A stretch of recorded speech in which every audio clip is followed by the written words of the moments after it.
So, as it is the case with all other chapters, here we have a skills and activity part which is actually aimed at improving your reading, listening, speaking and writing abilities as far as English language is concerned. Because English is a language and we have to learn it as we have to use it. Okay, so using a language mostly depends upon ability to read and understand in it, ability to write and express in it, ability to speak and express, then ability to listen and understand. So if we are not able to read or write or listen or speak in English, then we cannot say that we are learning English as a language, right? So as we improve the standards of our English, as we improve more and more with our English language, we should definitely read and develop these skills also, right? So in this lesson also, as usual, we have got a let's read, which is the basic or the beginning of the skills and activity part, right? So here you will read a passage. No, you will listen to a passage first. After that, I will read it and then I will give you the time to read the passage yourselves, right? Okay, so now we will listen to the passage first.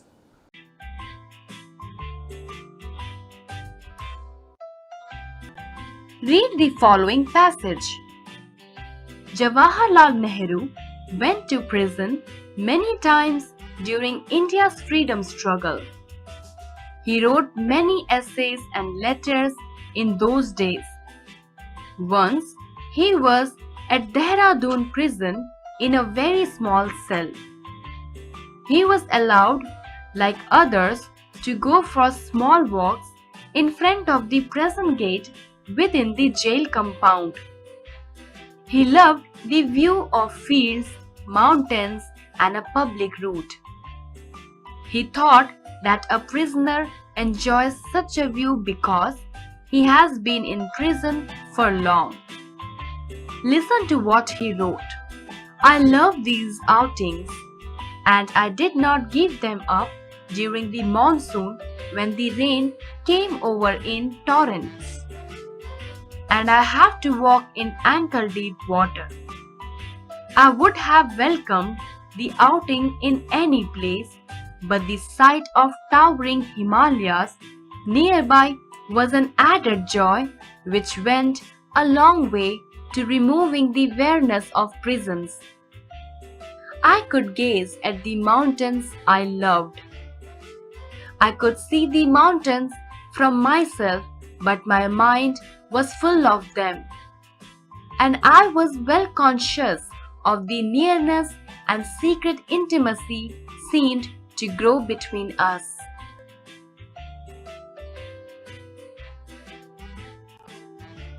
Okay, now Jawaharlal Nehru went to prison many times during India's freedom struggle. He wrote many essays and letters in those days. Once he was at Dehradun prison in a very small cell.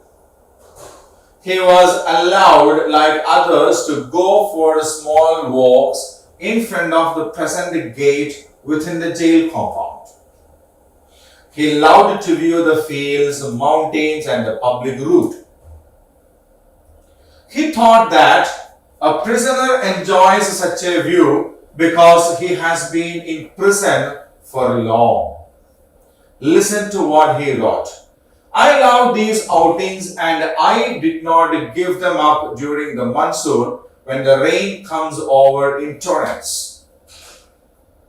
And I have to walk in ankle-deep water. I would have welcomed the outing in any place, but the sight of towering Himalayas nearby was an added joy which went a long way to removing the weariness of prisons. I could gaze at the mountains I loved. I could see the mountains from myself, but my mind was full of them, and I was well conscious of the nearness and the secret intimacy seemed to grow between us. So this is the passage. This is actually about the experience of Jawaharlal Nehru, our first Prime Minister, who was an active participant in the freedom struggle of India, the freedom movement of our India. As a part of this freedom movement, he was arrested so many times and he was sent to different jails also. So once he was arrested and taken to a jail in a Dehradun, which is the capital of Uttarakhand now, right? So he was in a small prison, and there every day they were allowed to come out of the cell, the jail, and just walk around. Not out of the jail, within the jail compound itself. But when they stand there, they can see a lot of things. The fields on the other side, the mountains, and a public route. Mountains. Which mountains are there in the northern region of India? Himalayas. Right? So he often looked at this and he enjoyed the scene a lot. So what he has written about it is, he loved this outings. Outings means coming out of the jail and going around that place. Even when the monsoon comes in, when the entire area is full of water, up to his knee, he had to be in the water, but still he enjoyed watching the gorgeous Himalayas rising on the other side. Okay, and the fields and the pathway through which the people usually travel, they become a great scene because the people inside the jail, they do not have all these freedom. So when they are in the prison and when they are looking outside, they feel the world outside the jail compound is an entirely different one. But he had loved it very much, and even during the summer, he had never missed watching it. So it's not that he knows it well. It's in the North India. It's in the lower regions of the Himalayas, and obviously we can see Himalayas from there. But as you look at them, the compound wall of the jail is just a small one when compared to the high Himalayas. Right? So there, the world outside is much more a bigger place with a greater protection than what these jails in which we are confined. Right? So automatically what happens is, there comes a relation, an intimacy in between the world outside, what we can see over there, and our mind. Okay? So that was what Jawaharlal Nehru was saying about. Right? So now I will give you the script of this reading passage, the wordings. You can read it yourself for a minute. Right?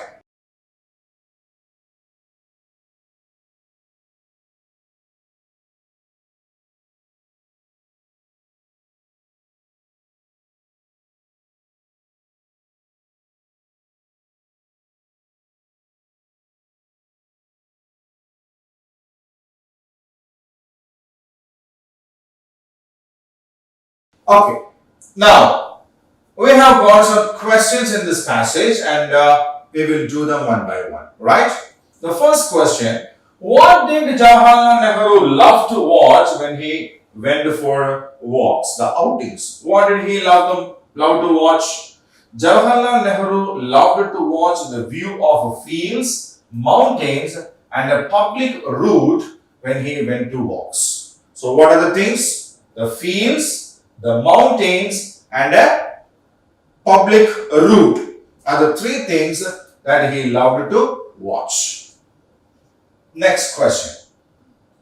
Which mountains could Jawaharlal Nehru see from his prison? So, which were those mountains that he could see from the prison? Which were they? Jawaharlal Nehru could see Himalayan mountains from his prison. He could see the Himalayan mountains from the prison. Yes. The next question. Was Jawaharlal Nehru alone in the cell? Why? Answer. Yes. Jawaharlal Nehru was alone in the cell because it was a small prison. Right? It was not a big one. Fourth. What kind of secret intimacy developed between Jawaharlal Nehru and nature? So what was the kind of intimacy, the relation that was developed in between them? He had loved nature, and now the nature has fascinated him, which took away the tiredness of him. Okay, the nature outside the wall was so fascinating, so impressive that he forgot his tiredness because of the influence of the nature. Right? Now, what was the fascinating factor in the view of Nehru? What was the fascinating factor? The sight of the towering Himalayas nearby was a fascinating factor in the views of Nehru. He could see towering Himalayas. Towering means very high Himalayas. And that was the fascinating factor there. Right? Let's practice. So follow the teacher while he or she is saying and pronouncing the words correctly. So here we have got two different sounds, right? So the letter A can produce different kinds of sounds. In that, this one is called What is the sound? This one, as we have seen in the previous lesson also, A. Right? So the first A, it's not allowed, right? We usually say it as allowed. No, this word has to be pronounced as allowed. Allowed. How is it pronounced? Allowed. Allowed. Right? So, ALOUD is allowed. ABOUT is about, not about. Okay? It has to be pronounced as about. Third one, ABOVE, above. Fourth, ABOUND, abound. What is it? Abound. Fifth, AFRAID, afraid. Afraid. AGAIN, again.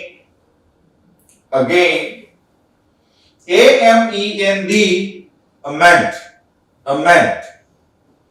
ALIVE, alive. What is it? Alive.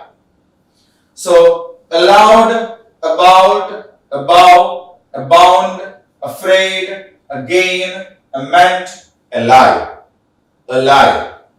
Right? Then this one, pat, P-A-T, pat, B-A-T, bat, B-A-N-D, band, F-A-T, fat, F-A-S-H-I-O-N, fashion, A-N-T-E-L-O-P-E, antelope, antelope, A-P-P-L-E, apple, what is the sound? Apple, C-A-M-P, camp, right?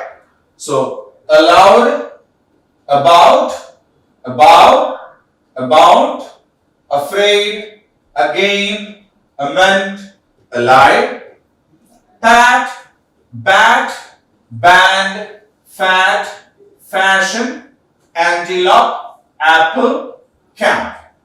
Right? So now I will read the words one by one. You need to repeat it after me. Right? Allowed.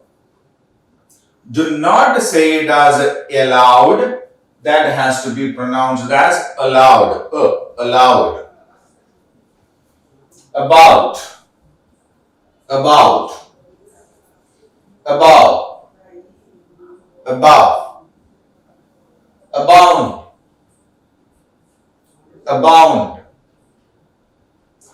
Afraid.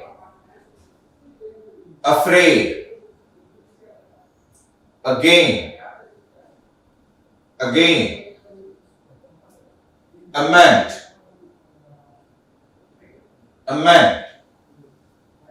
Alive. Pat, bat, band, fat, fashion,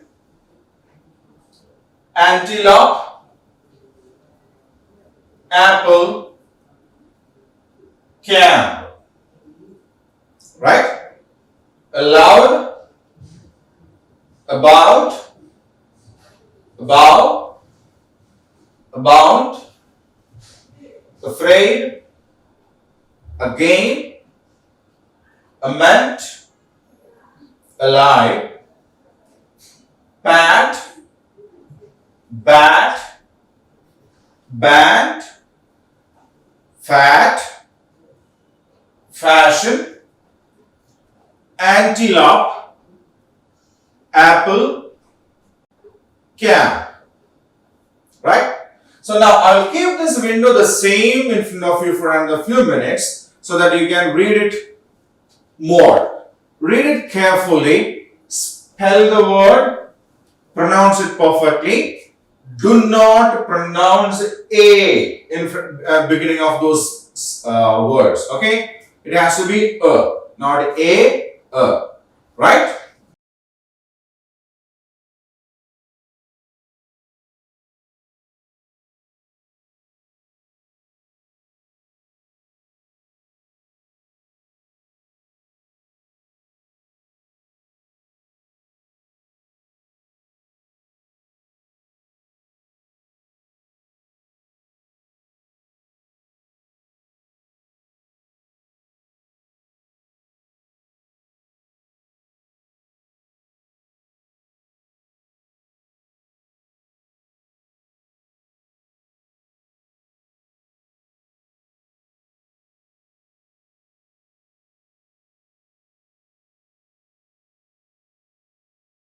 Let's converse. So here we are going to listen to a conversation in between a boy and a girl, right? We will listen to that first, and after that I will give you the wordings. Okay? I will give you the wordings of this conversation so that you can practice it. You can use it either as a play item in your home during the holidays nowadays, or when you go back to school, you can do it as a conversation practice in the classroom with your friend, right? So now we will listen to this conversation.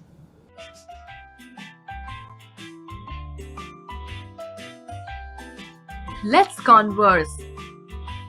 Read the following conversation and enact it out with your partner in the class. Harshita. Varun. I have painted a forest scene with colors. That must be beautiful. What have you shown in it? The forest has a thick growth of trees. The bushes have flowers. Tall grass covers the forest floor. Some birds are sitting on the trees. There are sun rays falling on the leaves and plants. Wow! That sounds amazing.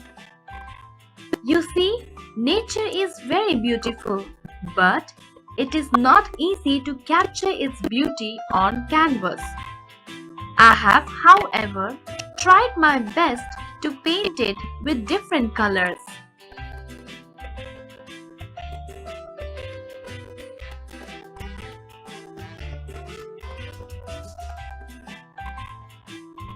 Okay, so now you have listened to the conversation. Now, I'll give you the wordings of this particular conversation. We will, go through the wordings and you can practice it with your friends or brothers or sisters or cousins or whoever is available with you now. Right?